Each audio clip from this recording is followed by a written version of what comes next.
تیسرا غیبت ہے کہ اس کے بارے میں کیا فرمایا؟ وَلَا يَغْتَبْ بَعْضُكُمْ بَعْضًا، کوئی شخص کسی دوسرے آدمی کی غیبت نہ کرے. أَيُحِبُّ أَحَدُكُمْ أَن يَأْكُلَ لَحْمَ أَخِيهِ مَيْتًا فَكَرِهْتُمُوهُ، کیا تم میں سے کوئی یہ پسند کرے گا کہ اپنے مردہ بھائی کا گوشت کھائے تو تم خود اس کو ناپسند کرتے ہو. لیکن غیبت جو ہے وہ در حقیقت اپنے مردہ بھائی کا گوشت کھانا ہے.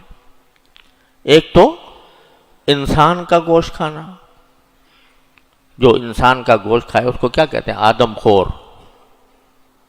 درندہ ہوتا ہے آدم خور. انسان جو ہے وہ کسی دوسرے انسان کا گوشت نہیں کھاتا.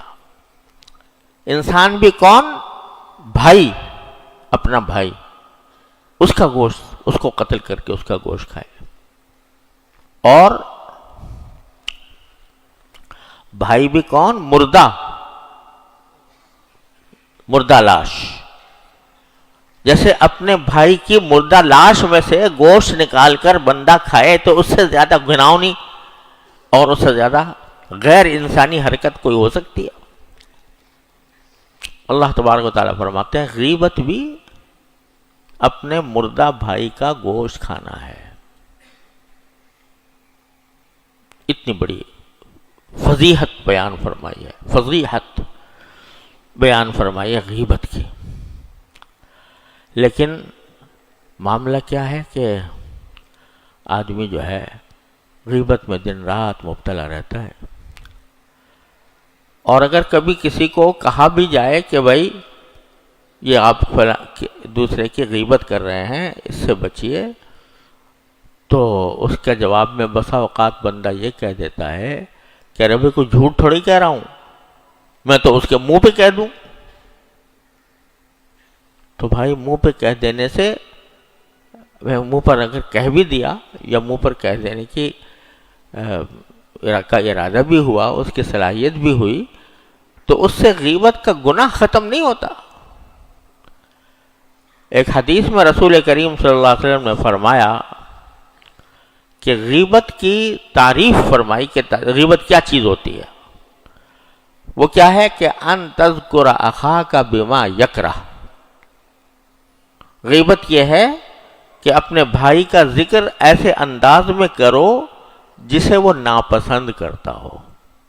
یعنی اس کو سنے تو اس کو تکلیف پہنچے کہ میرا اس طرح ذکر کیا گیا. تمہارے اپنے بھائی کا جو موجود نہیں ہے تمہارے سامنے، اس کا تم ذکر کر رہے ہو اور ایسے انداز میں کر رہے ہو کہ اگر اس کو پتہ چلے کہ یہ بات کہی گئی ہے تو اس کو کیا کرے؟ وہ ناپسند کرے، اس کو ناگوار ہو. یہ ہے غیبت. آپ نے جامع معنی تعریف یہ فرمائی. تو ایک صحابی نے پوچھا کہ یا رسول اللہ، میں اگر کسی کی وہ برائی بیان کر رہا ہوں جو واقعی اس کے اندر ہے، کوئی جھوٹی نہیں بات، لیکن اس کے اندر وہ موجود ہے برائی. ایک آدمی نماز نہیں پڑھتا، میں اس کو کہتا ہوں کہ یہ شخص بے نمازی ہے، تو سچ کہہ رہا ہوں، تو یہ تو کیا یہ بھی غیبت ہوگی؟ تو رسول کریم صلی اللہ علیہ وسلم نے فرمایا کہ اگر جو برائی تم اس کی طرف منسوب کر رہے ہو، اگر وہ برائی اس کے اندر موجود ہے تب تو یہ غیبت ہوئی. اور اگر ایسی برائی کہہ رہے ہو جو اس میں موجود ہی نہیں ہے تو غیبت کے ساتھ یہ بہتان بھی ہوا. ڈبل گناہ. غیبت کا گناہ الگ اور کسی پر بہتان لگانے کا گناہ الگ. اللہ بچائے. تو اس میں یہ بتا دیا کہ چاہے تم نے جو برائی بیان کی ہے وہ اس میں موجود ہو، پھر بھی اگر تم اس برائی کا ذکر اس انداز سے کرو جس سے وہ جو اسے ناگوار ہو تو وہ بھی غیبت ہے، وہ بھی ناجائز، اور وہ بھی اپنے مردہ بھائی کے گوشت کھانے کے مرادف ہے. اب ذرا ہم لوگ اپنے گریبانوں میں منہ ڈال کر دیکھ لیں کہ کیا ہو رہا ہے ہمارا مجلسوں میں، ایک دوسرے کے ساتھ ملتے وقت، گفتگو کرتے وقت، گپ شپ کے دوران ہم کس طرح دوسروں کا ذکر کرتے ہیں۔ غریبانوں منہ ڈال کے دیکھو، ارے بھائی ہم یہاں پر اپنی اصلاح کے لیے جمع ہوتے ہیں، تو محض تقریر کرنا سننا، واعظ کہنا سننا مقصود نہیں ہے۔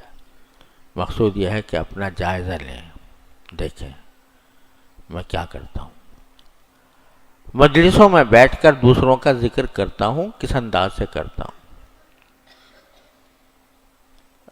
ایسی نقل اتارنا کسی کی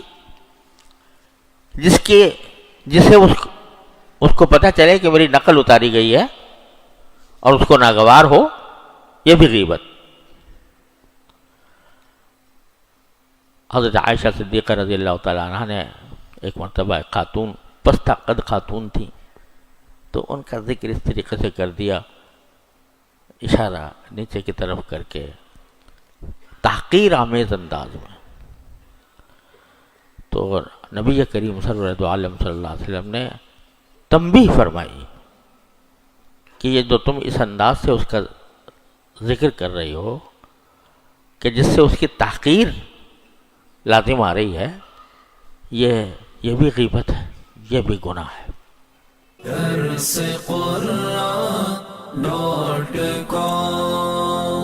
www.darsequran.com